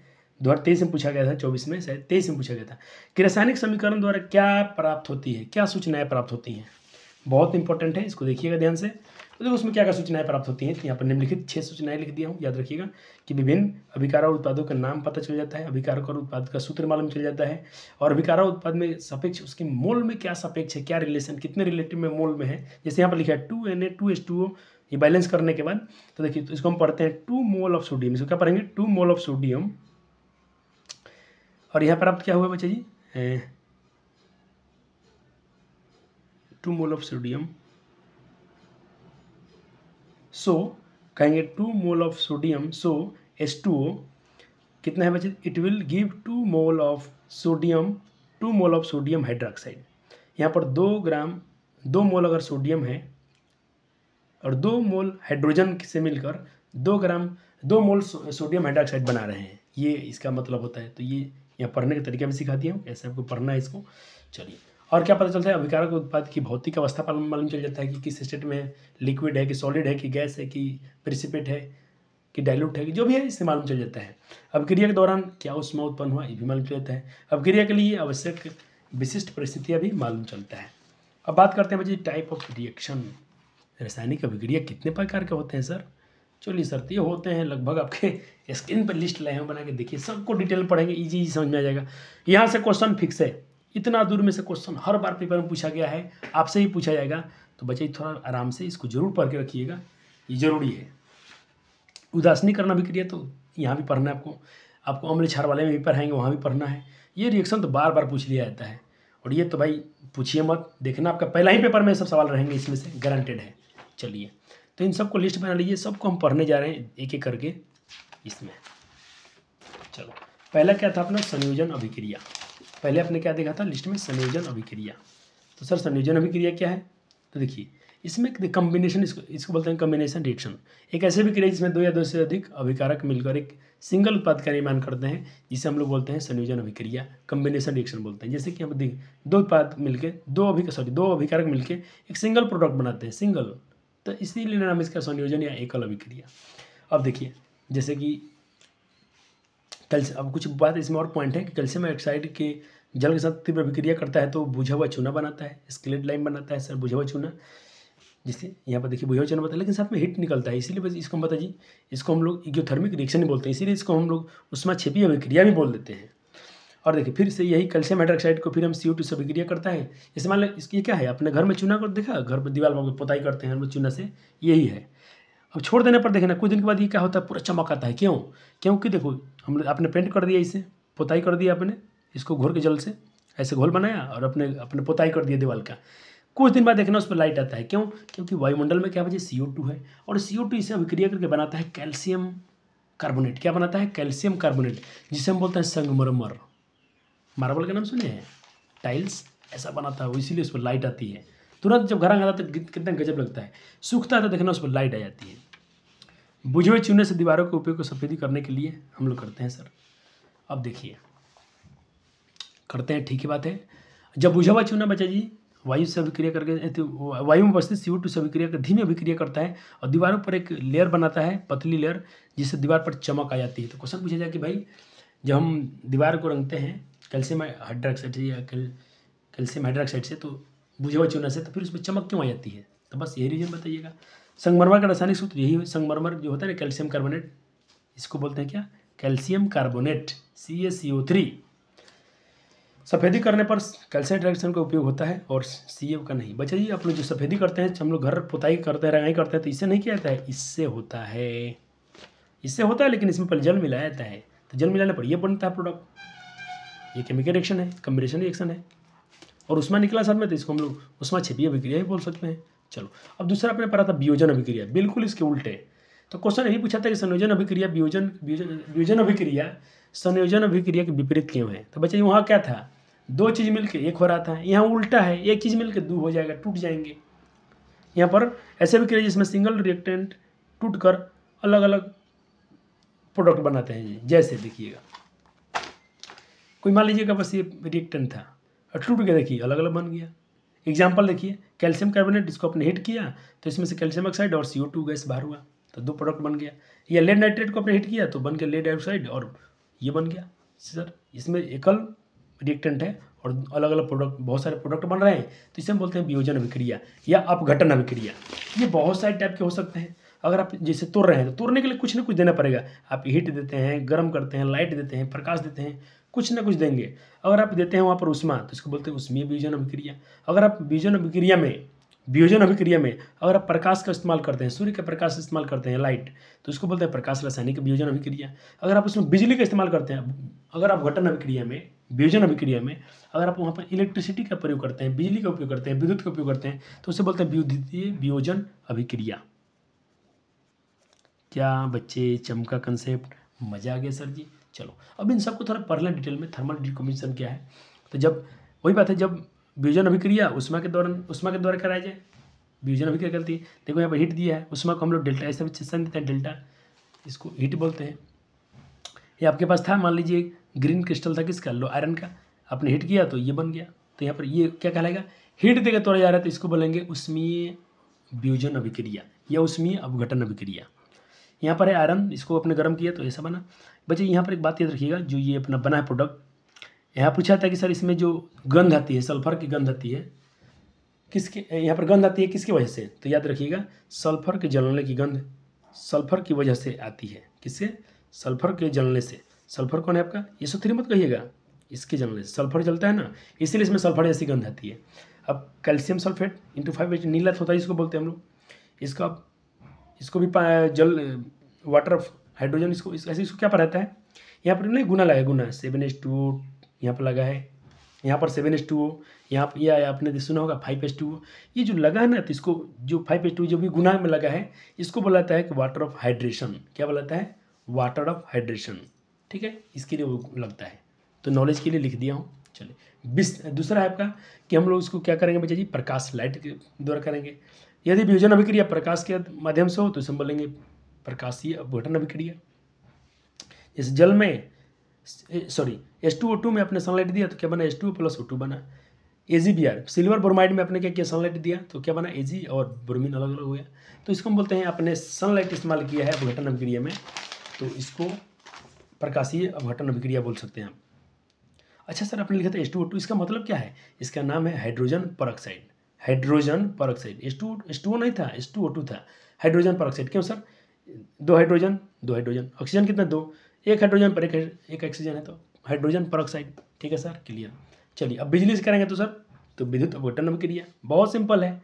जिस कथा की जब वियोजन अभिक्रिया विद्युत के द्वारा कराई थी तो इसे हम क्या बोलते हैं? वियोजन अपघटन अभिक्रिया बोलते हैं सर। सिंपल है, बहुत ईजी है। चलो कुछ बच्चे को डाउटर आ गए मन में, सर अब तो पेपर पढ़ाते हो, अब तो नोट्स से पढ़ाते हो, नोट्स लेके आते हो, नोट्स मेरे लिए। कितना सुंदर बात है बच्चा जी कि आपके लिए सुंदर अक्षर से नोट्स बना के लाए गए हैं आपके लिए। मैं तो ऐसा नहीं ना बोर्ड पे आकर आपको डिस्टर्ब कर रहा हूँ, लिख रहा हूँ, आप लाइन पर नहीं, मैं पूरा स्क्रीन दे रहा हूँ आपको। पूरा पढ़िए मेरे साथ, मेरी बातें सुनिए ध्यान से, काम खत्म।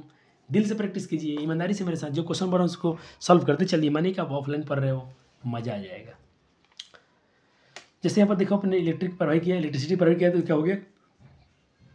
तो यहाँ से जब करोगे ना बच्चे, तो यहाँ पर एक कैथोड और एनोड की बात आती है। कैथोड पर चल जाएगा हाइड्रोजन गैस और एनोड पर चल जाएगा ऑक्सीजन गैस। याद रखिएगा, क्वेश्चन पूछा था कि जब जल का विद्युत अपघटन कराते हैं, जब जल का विद्युत अपघटन कराता है तो कैथोड पर कौन सी गैस जमा होती है? हाइड्रोजन। एनोड पर कौन सी गैस जमा होती है? तो ऑक्सीजन। और किस रेशियो में? 2 अनुपात 1 में।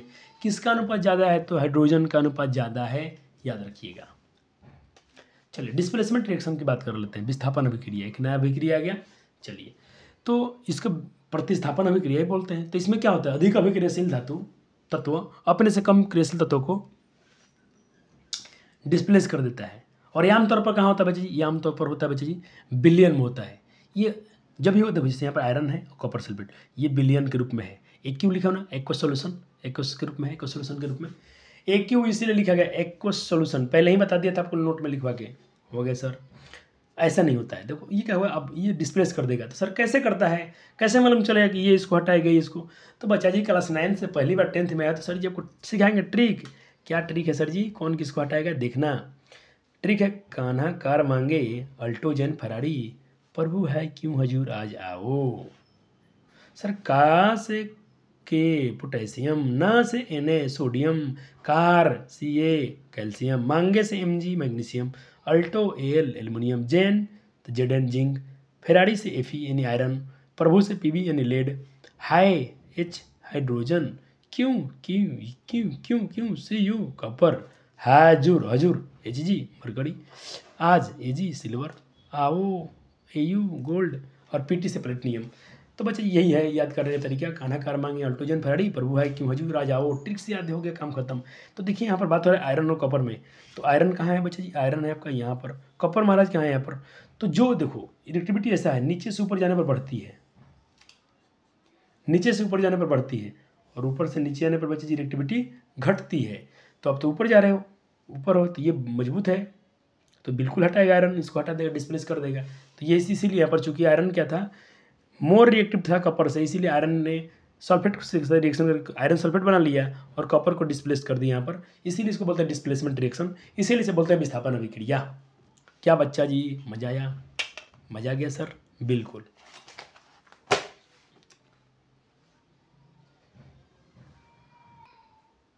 चलिए अब आते हैं बच्चे जी, हम लोग कुछ रिएक्शन इसका और देख लेते हैं। विस्थापन अभिक्रिया के रिएक्शन है, देख लीजिए। डिस्प्लेस किया है, डिस्प्लेस किया सर, यहाँ कॉपर जिसम ज़्यादा है। यहाँ पर बहुत सारे एग्जाम्पल दिखा दिया हूँ, कभी जरूरत कोई पूछे तो एग्जाम्पल बहुत सारे बता दीजिएगा। चलिए सर, अब सर डबल डिस्प्लेसमेंट क्या है?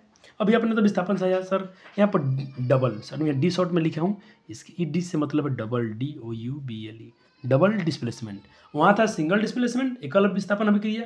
अच्छा हाँ, उसको हम लोग एकल विस्थापन अभिक्रिया भी बोल सकते हैं। इसको हम लोग द्विविस्थापन बोलते हैं, तो उसको हम एकल विस्थापन बोल सकते हैं। यहाँ 2 बार विस्थापन होता है सर, क्यों सर?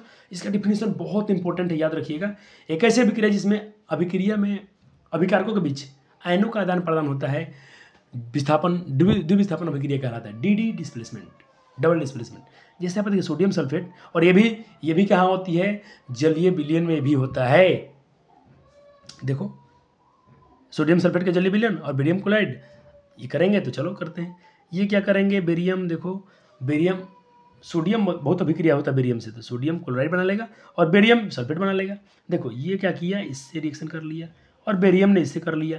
देखो ये इसको हटा दिए, ये इनसे ले लिया माल और ये इनका प्रोडक्ट ले लिया, इनका मटेरियल छीन लिया, यानी एक दूसरे ने दूसरे कर दिया। तो इसको दोनों ने किया, ये इसको भी हटाया, ये इसको हटाया, इसीलिए यहाँ पर 2 बार विस्थापन हो, इसीलिए इसको बोलते हैं डबल डिस्प्लेसमेंट रिएक्शन। तो कुछ एग्जाम्पल देखिए सर, आपसे कम परीक्षा में पूछा जाए तो बताइएगा जरूर। यहाँ पर पूछे कैसा अवक्षेप है, तो यहाँ पर अवक्षेप बना है, तो अवक्षेप को मैं ऐसा करता हूँ। ये अवक्षेप कैसा बचे? सफ़ेद अवक्षेप प्राप्त हुआ, किसका? बेरियम सल्फेट का। तो बेरियम सल्फेट का रंग कैसा होता है बताइए? तो सफ़ेद बताइएगा। अब देखिए सिल्वर नाइट्रेट, AgCl और NaO3, ये भी क्या है पर सिल्वर क्लोराइड का क्वेश्चन पूछा है। सिल्वर क्लोराइड का कैसा अवक्षेप होता है? ये भी अवक्षेप है। अवक्षेप के लिए मैं तीर नीचे लगाता हूँ। कैसा अवक्षेप है? तो भाई सफ़ेद अवक्षेप है। यहाँ पे देखो पोटेशियम मजबूत है तो हटाएगा, तो पोटेशियम नाइट्रेट बना लेगा, पोटेशियम अच्छा 2 है ना, इससे पोटेशियम दोनों, तो पोटेशियम ये इसे बना लेगा तो पोटेशियम आयोडाइड, और पोटेशियम इसे बना लेगा NO3 से, वो ठीक है। और ये याद रखिएगा लेड आयोडाइड, इसको हम क्या पढ़ेंगे? Lead iodide. याद रखिएगा इसका कलर, इसको क्या पढ़ेंगे? Lead iodide. रंग इसका कैसा था? येलो PPT, पीला अवक्षेप। कैसा होता है? पीला अवक्षेप। मैं लिख भी देता हूँ अपने नोट में, आप इसको याद रखेंगे, पीला अवक्षेप होता है। अब बात करते हैं हम लोग अलग। सर ये क्या किया आप? ड्राइंग बना के लाए थे? ना, अपना बबुआ जी है ना, छोटा सा बच्चा है अपना, आप जानते ही होंगे, वीडियो में कभी मैं शॉर्ट वीडियो में इसको डाला हूँ या फोटो भी इसको अपलोड किया गया था।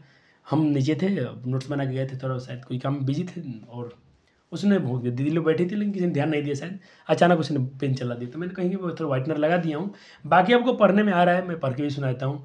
इसको बोलते हैं उष्माक्षेपी अभिक्रिया, बहुत इंपॉर्टेंट है। चलिए, जिन अभिक्रिया में उत्पाद के साथ साथ उष्मा भी उत्पन्न होती है, उससे हम लोग उष्माक्षेपी रासायनिक अभिक्रिया या उसे हम लोग एक्सोथर्मिक रिएक्शन भी बोलते हैं। जैसे मीथेन, सर CH4 को मीथेन पढ़ते हैं? बिल्कुल, अभी नहीं मालूम चलेगा, जब आपको हम कार्बन ऑर्गेनिक केमिस्ट्री पढ़ाएंगे चैप्टर में, ऑर्गेनिक केमिस्ट्री में हम बात करेंगे, वहाँ पर बात होगा इसका। और ऑक्सीजन, ठीक है सर। तो जब इसको जलाते हो तो भाई यही बनता है, CO2 बनता है, जल वाष्प बनते हैं और उसमें लाइट और एनर्जी निकलती है, इसीलिए इसको हम बोलते हैं उष्माक्षेपी अभिक्रिया। तो अगर हम श्वसन करते हैं, सांस लिए सर, सांस लेना और छोड़ना तो ब्रीदिंग है, लेकिन श्वसन किसे करते हैं? श्वसन होता है भाई जब भोजन पाचन होता है तो उसमें ग्लूकोज बनता है, ग्लूकोज ऑक्सीजन से अभिक्रिया करके कार्बोहाइड्रेट बनाता है, बहुत सारी एनर्जी बनती है, ATP के रूप में हमारा एनर्जी मिलता है, इसको हम बोलते हैं श्वसन। श्वसन क्या है? श्वसन से बच्चे ऊर्जा मिलती है, तो इसलिए इसमें ऊर्जा के रूप में हीट निकलता है, इसीलिए हम उष्माक्षेपी अभिक्रिया बोलते हैं। आपके NCERT में लाइन है, जरूर इसको पढ़ लीजिएगा। आज बच्चा जी अपना NCERT पूरा रीडिंग मारिएगा, मेरा लेक्चर होने के बाद आपको दिक्कत परेशानी नहीं आएंगे, इस बात की गारंटी दे रहा हूँ सर। चलिए अब चलो श्वसन प्रक्रिया, हम इसे शोषण का नाम दिया जाता है। ये है कुछ ग्लूकोज था, ऑक्सीजन से अभिक्रिया किया तो कार्बोहाइड्रेट, जल प्लस एनर्जी यानी ऊर्जा बनाता है, तो एनर्जी बनती है नहीं, एनर्जी इसमें हीट, इसीलिए हम बोलते हैं इसी ये क्या है बच्चा जी, शोषण क्या है, ऊष्माक्षेपीय अभिक्रिया है, इसमें एनर्जी निकलती है, हीट निकलता है। अब देखिए ऊष्माक्षेपीय अभिक्रिया के कुछ अन्य एग्जाम्पल भी, साग सब्जियों का सरगल के कंपोस्ट बन जाना, कंपोस्ट बोले तो बच्चे खाद बन जाना, खाद बन जाना भी क्या है, ऊष्माक्षेपीय अभिक्रिया का एग्जाम्पल है। परीक्षा में बहुत बार पूछ लेते हैं आपसे, ये लोग याद रखिएगा। चलिए अब आइए जिसने अपने कंसेप्ट पढ़े उस पर आधारित कुछ प्रश्नों को डील किया जाए। सर ये तो आपके होमवर्क हैं, जरूर कीजिए, सर तो हेल्प नहीं करेंगे। आपने सर आंसर लिख दिया साइड में, कोई बात नहीं, अच्छे बच्चे आंसर पर ध्यान नहीं देंगे। निम्नलिखित में कौन सा ऊष्माक्षेपीय अभिक्रिया नहीं है, तो देखो शोषण तो है, खाद का बनना भी है, प्रकाश प्रकृति गैस का जलना भी है, लेकिन प्रकाश संश्लेषण भाई नहीं है, तो ऑप्शन बी हो जाएगा। चलिए अब भाई जल का विद्युत अपघटन में बनने वाली उत्पादों का सही क्रम क्या है। अच्छा अभी जस्ट पढ़ाए थे, कैथोड पर क्या, एनोड पर क्या, याद आ रहा है क्या, नहीं आ रहा है तो थोड़ा पीछे जाके देखो, कमजोर दिमाग के बच्चों। चलो मेरे भाई बहन, कमजोर वाले माइंड के मेरे भाई बहन, बुरा नहीं मानने का सर जी की बात। चलो सर, कैथोड पर हाइड्रोजन बनता है, एनोड पर ऑक्सीजन बनता है, ऑप्शन सी इसका राइट आंसर हो जाएगा। निम्नलिखित में कौन सा संयोजन अभिक्रिया है भाई, कम्बिनेशन रिएक्शन किसे बोलते हैं, जब दो प्रोडक्ट मिलके दो रिएक्टेंट मिलके एक सिंगल प्रोडक्ट बनाएंगे। तो सर यहाँ पर दो है, दो बना नहीं हुआ, दो मिले एक बन गया, ऑप्शन बी हो जाएगा। ये क्यों नहीं होगा सर, यहाँ तो एक से टूट गया, तो ये तो वियोजन है। खते समीकरण कैल्शियम कार्बोनेट को उष्मा दिया गया है, तो ये किस प्रकार का अभिक्रिया है, तो बजाय ये तो टूटा है, तो इसको हम क्या बोलेंगे, ये वियोजन भी है और अपघटन भी है, तो सी हो जाएगा आंसर। चलिए अब बात है कि बजाय लेड नाइट्रेट को गर्म करने पर कौन सा उत्पाद प्राप्त होगा, तो ये देखिए लेड नाइट्रेट हीट किया गया तो ये सब बने, तो देख लो इसमें से क्या ऑप्शन है आपके, क्या है, NO2 और O2, NO2 और O2, NO2 और O2, NO2 और O2, ऑप्शन डी के साथ जाइएगा बच्चा जी। बहुत अच्छा क्वेश्चन है, सर ने हिंट्स मार दिया था। चलो जस्ता तनु हाइड्रोक्लोरिक अभिक्रिया क्या बनाएगा, तो भाई देखो H2 गैस निकलेगा, सिंपल रिएक्शन पूछ लिए आपसे ये लोग। यहाँ है कि कोई तत्व ऑक्सीजन के साथ अभिक्रिया करके उच्च गलनांक वाला यौगिक बनाता है, ये यौगिक जल में घुल सकता है, ये क्या हो सकता है, कैल्शियम, तो बच्चा जानता है कैल्शियम होगा। क्वेश्चन बहुत इंपॉर्टेंट है ये बिहार बोर्ड के लिए। निम्नलिखित में कौन सी अभिक्रिया विस्थापन अभिक्रिया है, निम्नलिखित में कौन सी अभिक्रिया विस्थापन अभिक्रिया है, तो देख लो डिस्प्लेसमेंट कहाँ होगा, तो देखो यहाँ तो हुआ नहीं है, यहाँ पर हुआ है, इसको इसकी किया है, यहाँ पर बच्चा जी क्या हुआ है, सोडियम ने क्लोरीन को लिया और चलो विस्थापन अभिक्रिया यही है बच्चा जी, ऑप्शन सी बिल्कुल है। तो ये कुछ प्रश्न है आपके लिए, देखिए आंसर भी साइड में सर ने लिख दिया है, लेकिन आप ईमानदारी से कीजिए ना, नहीं हो रहा तो बताइए। तो कहो सर आपको अंदर से ये बताओगे ना सर क्या पढ़ाते हो, मजा आ गया, MCQ तो ऐसे ही रटना नहीं पड़ा, आपके तो क्लास से ही ऑब्जेक्टिव सॉल्व होना शुरू हो गए। यही तो मेरा मोटो है और यही तो मेरा सिद्धांत है पढ़ाने का, ताकि बच्चे आपको मैक्सिमम क्वेश्चन को परीक्षा में रटना ना पड़ के जाना पड़े, ऐसा ही क्लियर हो जाए आपका। रासायनिक अभिक्रिया के फलस्वरूप बने पदार्थ क्या कहलाते हैं, बिल्कुल प्रोडक्ट कहलाते हैं या प्रतिफल कहलाते हैं। ऊष्माक्षेपी अभिक्रिया पढ़ लेते हैं, मतलब ऊष्मा शोषी, आपने इसके पहले ऊष्मा छोपी, उसमें से ऊष्मा निकल रहा था, इसमें ऊष्मा से नाम है, इसमें से उसमें देना पड़ेगा, इसमें कुछ देना पड़ेगा सर। हाँ चलिए, वो अभिक्रिया जिसमें अभिक्रिया को पूरा करने के लिए अभिकारक को ऊर्जा को अवशोषित किया जाता है, यानी ऊर्जा देना पड़ता है सर। जैसे कि सिल्वर ब्रोमाइड को तोड़ना है तो सनलाइट देना पड़ा, तो ये ऊष्मा शोषी अभिक्रिया कहलाएगा। क्वेश्चन है सर कि which of the following endothermic process, इनमें से कौन सा इंडोथर्मिक मतलब ऊष्माक्षेपी ऊष्मा शोषी, इसमें से ऊष्मा शोषी कौन है, देखो रेस्पिरेशन तो नहीं, कंसंट्रेशन वाटर वेपर्स नहीं, इसका ऑप्शन ए लिख दिया हूँ डाइल्यूशन, यानी इसका मतलब होता है सल्फ्यूरिक अम्ल को हम तनुकरण करेंगे, सल्फ्यूरिक अम्ल में हम पानी ज़्यादा मिला देंगे, पानी की मात्रा बढ़ाएंगे, ये अभिक्रिया ऊष्मा शोषी कहलाएगा। अभिक्रिया का आयनों प्रदान किसमें, क्या क्वेश्चन है, मजा है सर। अभिक्रिया में आयनों का आदान प्रदान कहाँ होता है सर, तो ये डबल डिस्प्लेसमेंट में हो रहा था सर, क्या बात है, मजा आ गया। अवक्षेपण अभिक्रिया, सर जिस अभिक्रिया में अवक्षेप बनेंगे, जिस अभिक्रिया में प्रोडक्ट के साथ साथ अवक्षेप बनेगा, तो ये अवक्षेपण अभिक्रिया कहलाता है। जैसे देखो AgCl सफ़ेद अवक्षेप बना, क्या मेरे बच्चे इसको याद कर पा रहे हो आप, सर लिख के तो नोट्स बना रहे हैं, हाँ बनाइए। चलो अब देखो, चूने के पानी से बचे CO2 गैस प्रवाहित करने से कौन सी अभिक्रिया है, पहचानिए। तो देखो चूने के पानी पर आप CO2 गैस प्राप्त करोगे तो आपका सी आंसर हो जाएगा, यानी कैल्शियम कार्बोनेट तो बनेगा, और ये अवक्षेपण अभिक्रिया भी होती है, अवक्षेप बनता है, नीचे जमा हो जाता है। उदासीनिक अभिकरण अभिक्रिया एक ऐसी अभिक्रिया जिसमें अम्ल क्षार अभिक्रिया करके लवण और जल बनाते हैं, उदासीनीकरण अभिक्रिया कहलाता है। थोड़ा सा यहाँ मैं लिखता हूँ important, VBI, very very important है बच्चे जी एग्जाम के दृष्टि से। ऐसे ऐसे रिएक्शन को हम थोड़ा और जब अम्ल क्षार लवण पढ़ाएंगे आपको एसिड बेस पढ़ाएंगे वहाँ पर सॉल्ट, तो वहाँ पर इसकी चर्चा एक बार और होगा, चिंता नहीं करना है। सोडियम हाइड्रोक्साइड NaOH का एक HCl से अभिक्रिया करके बनने वाले अभिक्रिया में उत्पाद की पहचान कीजिए। तो भाई बिल्कुल आसान है, इनका रिएक्शन कराइए, देखिए कुछ ना कुछ बनेगा, आपको आंसर मिल जाएंगे। कहता कि आइडेंटिफाई कीजिए, पहचान कीजिए टाइप ऑफ रिएक्शन, कैसा रिएक्शन है ये, तो ये कॉम्बिनेशन रिएक्शन है। ये वाला कैसा रिएक्शन है, बिजली दिया गया है तो इलेक्ट्रोलाइटिक डिकम्पोजिशन रिएक्शन बोल सकते हो। इसमें देखो ये इसमें डबल डिस्प्लेसमेंट हो रहा है सर। बच्चा जी मुझे ना ये लेक्चर आज ख़त्म करना है, इसके लिए सर बहुत है, मैं इसको कोशिश करता हूँ कि इस लेक्चर में पूरा आपका ये चैप्टर निकल जाए, तो थोड़ा मुझे तेज़ी में चलना पड़ रहा है, लेकिन याद करो क्या बताओ, तुम समझ में नहीं आ रहा है बच्चा जी, आपको बहुत समझ में आ रहा होगा क्योंकि मैंने ऐसा ही नोट्स तैयार किया हूँ। अब देखो इसमें मैं क्या भूखूँ आपसे, कितना तो डिस्कस करूँ, गैस बन रहा है तो गैस बन रहा है, काम खत्म, कुछ रिएक्शन दिखा रहे हैं आपको। कहते हैं कैसे भी क्रिया जिसमें अभिकारक उत्पाद के साथ साथ गैस का भी उत्पन्न होता है, उसमें गैसीय अवस्था और गैस उत्पन्न होता है। लेकिन ये जो गैस होते हैं गैस अवस्था में नहीं होते हैं, जैसे कि आयरन से आप हाइड्रोक्लोरिक अम्ल से अभिक्रिया कराओगे तो इसमें से हाइड्रोजन सल्फाइड गैस निकलता है। अतः गैस का बनना भी क्या है बच्चे, डबल डिस्प्लेसमेंट रिएक्शन है। अब चलो ये बहुत यहाँ से इम्पोर्टेंट, थोड़ा ध्यान से थोड़ा आराम से पढ़ाएंगे क्योंकि थोड़ा ये कॉन्सेप्ट समझने वाला चीज़ है ज़्यादा, और इसमें थोड़ा बच्चे कन्फ्यूज रहते हैं, अपचयन उपचयन ऑक्सीकरण अवकरण, थोड़ा इनके नाम ज़्यादा हैं तो थोड़ा इनके आराम से पढ़ लेते हैं। ऑक्सीडेशन रिएक्शन, उपचयन अभिक्रिया या ऑक्सीकरण अभिक्रिया, ठीक है सर। जिस रासायनिक अभिक्रिया में ऑक्सीजन का योग होता है या हाइड्रोजन का ह्रास होता है, याद करो तो जिस रासायनिक अभिक्रिया में ऑक्सीजन का योग होगा या हाइड्रोजन का ह्रास होगा उसे हम लोग उपचयन या उपचयन या ऑक्सीकरण अभिक्रिया करेंगे कहते हैं। जिस रासायनिक अभिक्रिया में ऑक्सीजन का योग होगा या हाइड्रोजन का ह्रास होगा, यानी एडिशन ऑफ ऑक्सीजन होगा या लूज ऑफ हाइड्रोजन होगा, loss of hydrogen, remove of hydrogen होगा, तो इसको हम बोलेंगे ऑक्सीडेशन यानी उपचयन अभिक्रिया या ऑक्सीकरण अभिक्रिया। जैसे कॉपर में ऑक्सीजन जुड़ा तो कॉपर ऑक्साइड बनाया, कॉपर ऑक्साइड का रंग कैसा होता है, ब्लैक हो जाता है, तो इसको हम बोलेंगे ऑक्सीकरण अभिक्रिया। यहाँ देखो कॉपर से क्या बना, कॉपर ऑक्साइड, तो यहाँ पर कॉपर का ऑक्सीडेशन हुआ है, किसका उपचयन हुआ है, कॉपर का, ठीक है सर। ऐसा ही देखिए मैंने कहा हाइड्रोजन का लॉस हो, यहाँ पर देखिए हाइड्रोजन था सल्फर में तो सल्फर से हाइड्रोजन का लॉस हुआ है, तो यहाँ पर क्या हुआ भाई, सल्फर से हाइड्रोजन रिमूव हुआ है तो रिमूवल ऑफ हाइड्रोजन हुआ है, यानी इसको हिंदी में क्या बोलेंगे, हाइड्रोजन का त्याग, हाइड्रोजन का ह्रास हुआ है, इसीलिए बोलेंगे भाई ये कैसा अभिक्रिया है, ऑक्सीकरण अभिक्रिया है या उपचयन अभिक्रिया है। तो सर यहाँ पर किसका, यहाँ पर देखो H2S का ऑक्सीडेशन हुआ, यहाँ पर किसका उपचयन हो रहा है, हाइड्रोजन सल्फाइड का। कैसे पहचान में आएगा, या तो ऑक्सीजन उसमें जुड़ गया होगा, देखो जैसे यहाँ पर ऑक्सीजन जुड़ रहा है तो कॉपर ऑक्साइड का ऑक्सीजन हो रहा है, यहाँ पर इससे हाइड्रोजन हट रहा है, हाइड्रोजन सल्फाइड से हाइड्रोजन का लॉस हो रहा है, तो भी इसका ऑक्सीकरण अभिक्रिया बोलेंगे या उपचयन अभिक्रिया बोलेंगे।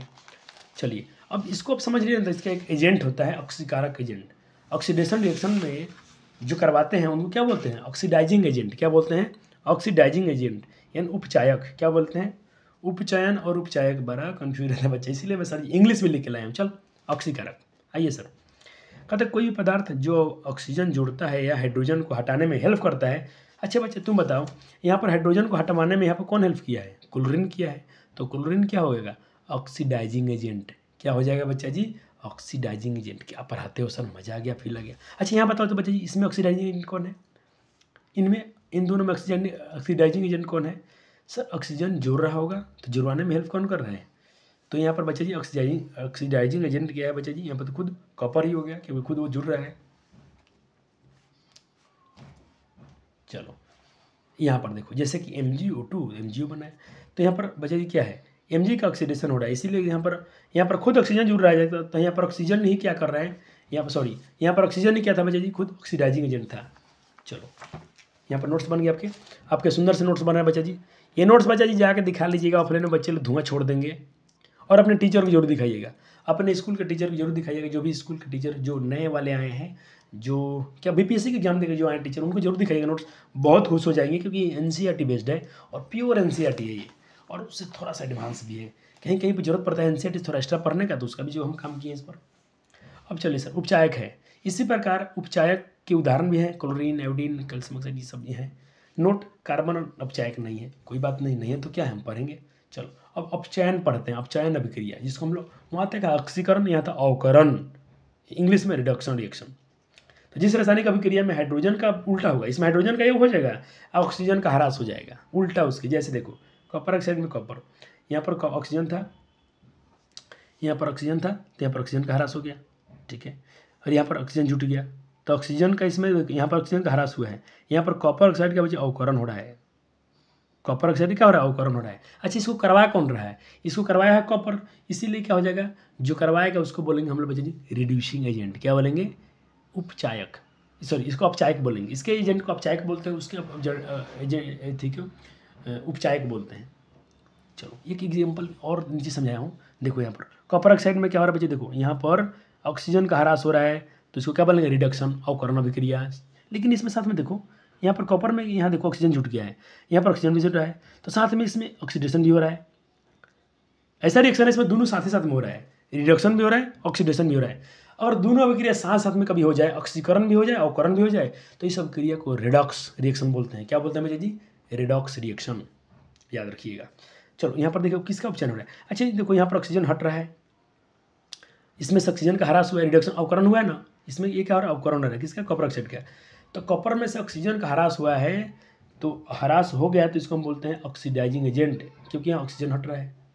तो जो रिड्यूसिंग करवाता है, रिड्यूसिंग कौन करवाया, रिडक्शन कौन करवाया, यही करवाया।